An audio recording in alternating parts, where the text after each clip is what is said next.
Well, it's been a while since I made an XRP video, so it's time to make one. And this video is here to say that XRP is obsolete. RLUSD has obsoleted the current use case for XRP. That's not to say they can't think of another one, but right now I believe the current use case, the cross-border transfer use case for XRP, is indeed obsolete with RLUSD. And you could see this coming from a mile off. One of the reasons, like the regulatory stuff, like in the United States, for probably the last half year or so, ODL has actually been using Tether instead of XRP. So they can easily swap to any currency they want. Yes, I know there's an automated market maker in there that's supposed to give you like the most efficient currency, but they can easily override that. I mean, like they're literally using USDT over XRP right now because of regulatory reasons. And realistically, if you look at the history of ODL, except for the companies that Ripple actually paid to use ODL in XRP and ODL, and the company like Triangle that basically they bought 40% of, which that deal is over now. None of them have actually used XRP on their own without payments, or if Ripple owns like a lot of your company. Obviously, then they kind of have to.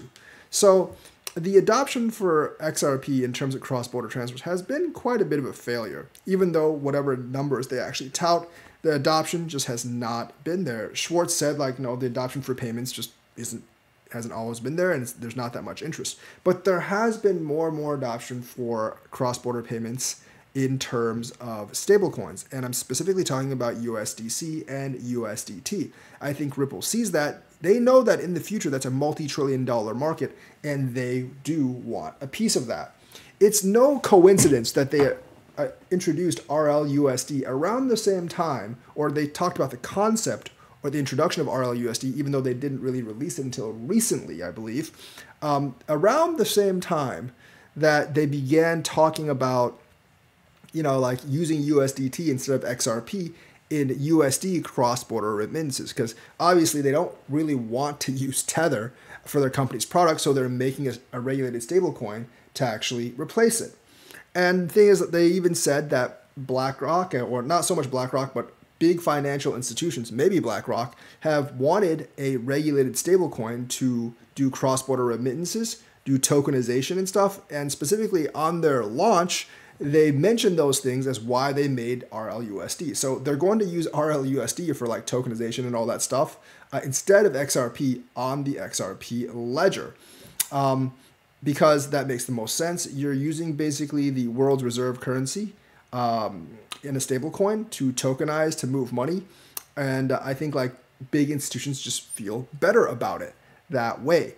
So that kind of like also feeds into why they suddenly have an interest in reviving smart contracts or CODIUS on XRPL, because they are looking for more use cases for XRP. Right now, the only function of XRP is a gas token on the XRPL. The major functionalities of XRP have been taken over by RLUSD, and if not RLUSD, like the cross-border remittance transfer stuff has actually been taken over by USDT or USDC on other chains, and Ripple doesn't want to give up that market. In fact, you can see here that, Thailand's oldest bank announces stablecoin remittance services. This is Siam Commercial Bank, and this had this bank was mentioned in partnership with RippleNet.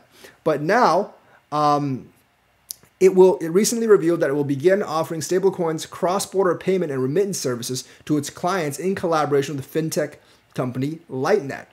Additional support for stablecoin services will allow clients to send or accept cross-border transactions 24 hours a day, 7 days a week, while reducing transaction costs with Lightnet.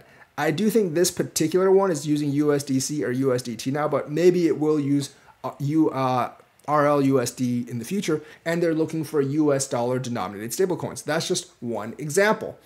Like I said, Ripple, when they're announcing their strategic partners first, they basically said that, in enterprise use cases, payments, RLUSD enables real-time 24/7 global payments.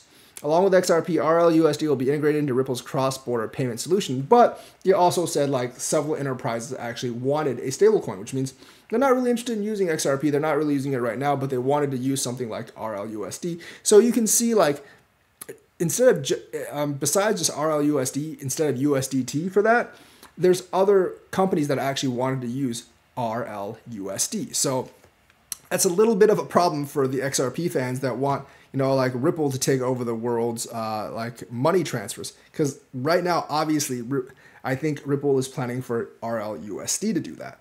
And you might think, well, that's good because there's going to be a lot of gas usage on the blockchain because, RLUSD is going to take over all global transfers. Hold on a minute, first of all. It's not going to take over all global transfers. USDC and USDT didn't just disappear. USDC is still very, very dominant in the space, with a much, much higher supply, and a lot of people are still using USDT.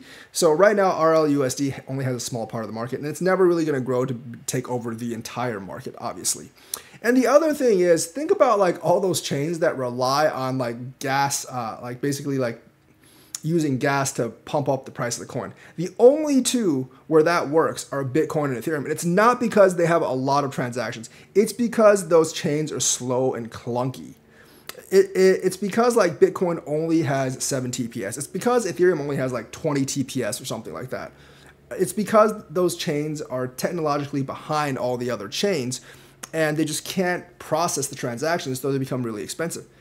XRPL doesn't have that issue. Neither does Solana or any of those other chains, which is why XRPL are going to be like the other chains that don't increase in value because of, the gas price thing. Because it's very, very cheap to actually transfer on the XRPL, and just like it's very cheap to transfer on Solana and the other chains. Those chains depend on other things to have their value. And some people are going to say like, well, stable coins on those other chains didn't obsolete the other chain coins. That's also true. But if those other chains like primary use case was cross-border transfers via their primary coin, those chains and their coins would have been, at least their coins would have been obsolete a long time ago. The other chains' coins literally draw their value from like DeFi and apps, and people holding large amounts of those coins in their liquidity pools for yield farming and large ecosystems. Something that Ripple does not, XRP doesn't have, because Ripple has never really focused on third-party development.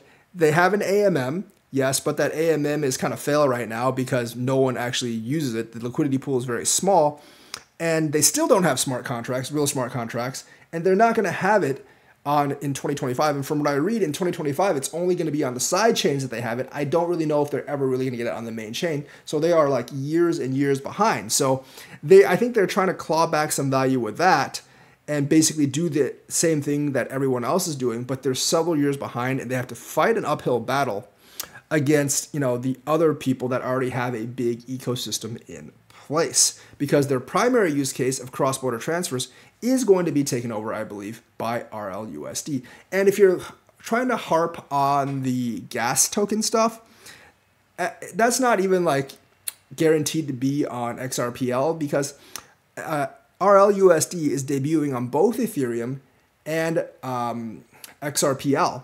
So XRPL won't even get all the gas burn, because some of it will actually be on Ethereum. I'm not exactly sure what proportion, but that's obviously not a plan to go if you want to up the price of XRP. So your dream of cross-border payments via XRP, all the money and all that stuff, just kind of went out the window, because if you look at it through a realistic lens, RLUSD is what's going to be used for tokenization. It's what's going to be used for cross-border transfers. And a lot of the other functionality that people hope that XRP would, because no one actually wants to use XRP for these functionalities. They want a stable coin. And XRP's real way to actually capture value or increase its value is going to be the DeFi, is going to be the ecosystem, but that's several years in the future. And unlike, before, where, people are like, it's way ahead of the game, they're way behind of the game now, and they have to claw and scratch to stake out a piece of the market because their ecosystem is really small. So for right now, for the primary use cases that XRP fans have been harping for years, it is actually obsolete in those use cases.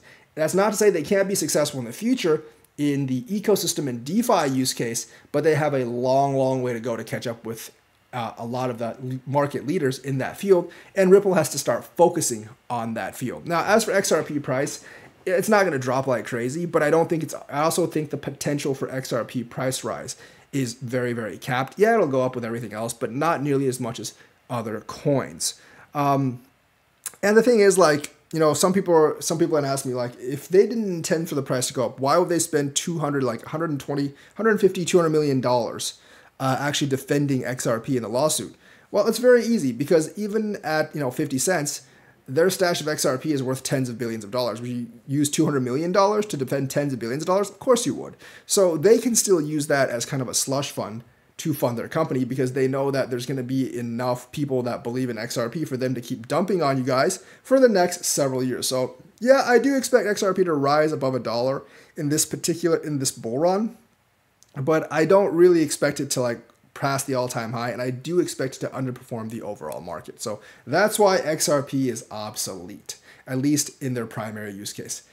Let me know what you think. Like and subscribe, hit that bell notifications button. Thank you, and have a nice day.